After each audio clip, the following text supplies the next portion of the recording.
Hello and welcome back to A-Level Schizophrenia.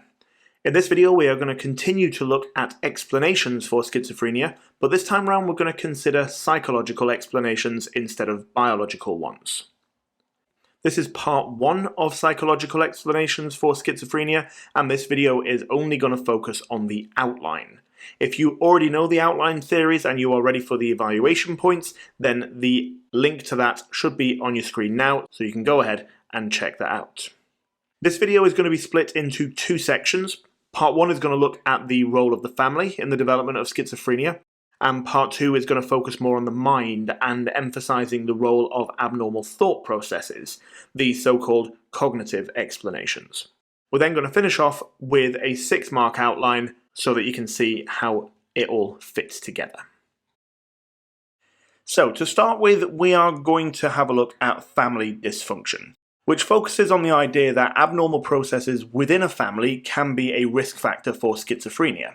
And these processes can focus on a range of things like poor communication, negative expressed emotion, certain parenting styles, that kind of stuff. Now, linking schizophrenia to childhood and adult experiences is something that psychologists have been attempting to do for quite some time. And one of the earliest theories of this was put forward by Frieda Fromm-Reichmann, who put forward a psychodynamic explanation for schizophrenia based on stories that she'd heard from her own patients about their childhood. Now, her patients described a particular type of parent, mainly mothers, which then led Fromm-Reichmann to coin the phrase the schizophrenogenic mother, which literally means the schizophrenia-causing mother. Now, the schizoprenogenic mother displays a confusing mix of personality traits. Whilst being overprotective on the one hand, she's also cold, rejecting, and controlling. And that mix of traits creates a family climate that's characterized by tension and secrecy, which over time leads to distrust and eventually paranoid delusions, which then ultimately leads to schizophrenia. Now, this is a very, very old theory, and it's not in mainstream use anymore, which is kind of good, because the idea that a mother with her own psychological problems gives birth to a healthy child and then literally drives them mad is very outdated, but also very damaging as well. And so whilst this is historically a nice starting point for understanding psychological explanations for schizophrenia, it is also important to understand that it's not a theory that is widely used in contemporary psychology. So, moving on, our second theory is the double bind hypothesis. And it's a theory that was put forward by Bateson et al. In 1972.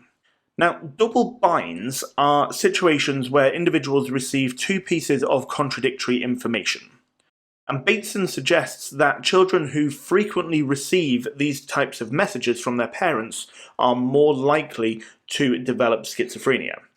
So an example of a double bind would be something like saying "I love you" whilst turning your head away in disgust. And according to Bateson, this communication style, which is full of contradictory and unclear messages, results in the child feeling trapped in situations where they fear doing the wrong thing, but equally they can't seek clarification about what the right thing is. And then when they get it wrong, which is inevitably the case, the child is then punished by the parent by the withdrawal of love, which then leaves them with an understanding of the world as being confusing and dangerous, which is then reflected in symptoms like disorganized thinking and paranoid delusions. And a third and final factor in family dysfunction is expressed emotion. Now, expressed emotion refers to the level of emotion, in particular negative emotions, expressed towards the patient by his or her carers, who are often family members. Negative expressed emotion is made up of several elements, for example, verbal criticism, often accompanied by physical violence, hostility, anger, rejection, and emotional over-involvement as well, which is characterized by things like overprotectiveness or unnecessary self-sacrifice and excessive use of praise or blame. Now, these high levels of expressed emotion are a serious source of stress for the patient, and it can cause relapse in somebody who already has schizophrenia, but it can also cause the onset of schizophrenia in people who are already vulnerable, for example, due to their genetic makeup. Okay, so those were your 3 theories of family dysfunction. We're now going to have a little look at the cognitive theories of schizophrenia, which are all to do with dysfunctional thinking. And schizophrenia overall is associated with several types of dysfunctional or impaired thought processes, which can provide a possible explanation for schizophrenia as a whole. Frith et al. Identified 2 specific types of dysfunctional thought processes. The first is meta-representation, and the second is central control. And we're going to have a look at both of those now. So, meta-representation refers to the ability to reflect on thoughts and behavior. And this ability gives us insight into our own intentions and our own goals. So it allows us to be consciously aware of what we want to do and what we're intending to achieve with our actions. It also allows us to interpret the actions of others and interpret what their intention is going to be. So that being the case, impaired meta-representation would disrupt our ability to recognize our own actions and our own thoughts as being carried out by ourselves rather than somebody else.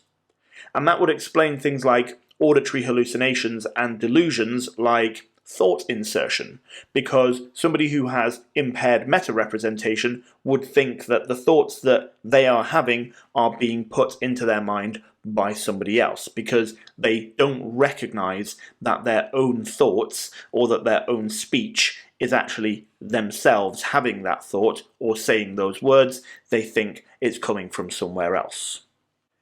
The second form of dysfunctional thinking revolves around something called central control. And central control is our ability to suppress automatic responses whilst we perform deliberate actions. So, symptoms like speech poverty, speech disorder, and thought disorder could result from this inability, because each thought that somebody has triggers other thoughts and triggers speech. So, for example, people with schizophrenia tend to experience what's known as the derailment of thoughts, because each word triggers associations, and the person can't suppress those automatic responses due to poor functioning in central control. Okay? Just to finish off then, I want to show you a 6-mark outline. Now, like I said before, you don't have to talk about all of the theories that I've mentioned in this video. That would give you a ridiculously long outline. All you have to do is give a good account of psychological explanations for schizophrenia. And to do that, we can mention almost all of the theories, but just go into detail for a couple of them, which shows an examiner that you know a lot, but also you're making a sensible choice as to what you're talking about for this outline. Okay? So, I'm starting off with an introduction. As always, I think it sets the scene and it gives a nice little lead up to the outline. I've talked about family dysfunction, and I've talked about cognitive explanations and faulty information processing as risk factors for developing schizophrenia. My first paragraph then focuses on one theory of family dysfunction, and I've gone for negative expressed emotion. It's the most contemporary theory, and I can say quite a lot about it. There's keywords in there, there's examples in there, there's the idea that it can cause relapse, but it can also cause the onset. There's enough in there to show an examiner that I know what I'm talking about. My second paragraph is going to be all about the cognitive explanations, and as you can see in the first sentence, I mention both meta-representation and central control, but I actually only go into detail on central control. I've chosen central control because there's an evaluation point specifically for it, so that means I can definitely evaluate it later on. I've talked about what it is, I've talked about how it links to schizophrenia, and I've got in some nice little key words and phrases. That outline by itself is around 200 words, so it's at the upper end of what an outline should be, and I think it gives a nice account of the theory. Now, obviously, this outline question is very generic, outline psychological explanations for schizophrenia. You have to be aware, of course, that they can break down this question into a whole load of other questions. You can get 8 markers, which means you might just need to outline one theory rather than both of the theories. So just be aware that it can come up in a lot of different ways, including application essays, of course, as well. But in terms of a generic essay outline for this topic, this is the kind of thing that you should be looking at. Right guys, that is the end of part 1.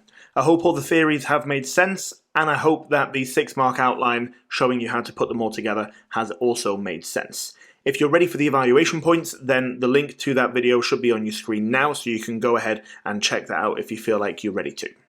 If you've got any questions, please pop them in the comment section below and I'll do my best to get back to you ASAP.